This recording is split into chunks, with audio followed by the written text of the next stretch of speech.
ওইদিন আমরা চলে গিয়েছিলাম সুন্দর একটা জায়গা নদীর পাড়ে ঘুরতে। আর এখানে সুন্দর একটা মিনি ফুড কোর্ট ছিল, যেখানে অনেক ধরনের খাবার ছিল।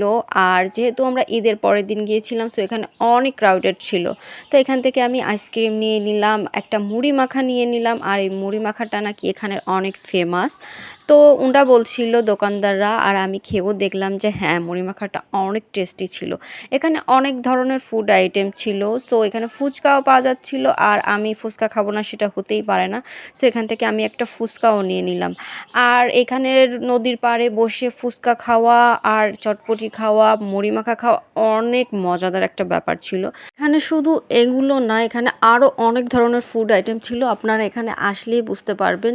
আর এই জায়গাটা ছিল হচ্ছে জুনায়েদের ডক, আমাদের বাড়ির থেকে একটু দূরে। সো আমি যেহেতু নদীর এপারে থাকি, তো আমার এখানে যেতে বেশি টাইম লাগে নাই। আর আপনারা যারা নদীর ওপার থেকে আসবেন, তারা এই যে 7 নম্বর ঘাট দেখা যাচ্ছে, ওই যে নিউ মার্কেটের মসজিদটা দেখা যাচ্ছে, সো এই 7 নম্বর ঘাটে এসে আপনারা ট্রলার নিয়ে পার হয়ে চলে আসতে পারবেন এই জায়গায়। সো আপনারা যদি একটা মনোরম পরিবেশে ঘুরতে চান, তাহলে আপনারা চলে আসতে পারেন এই জুনায়েদের ডগে।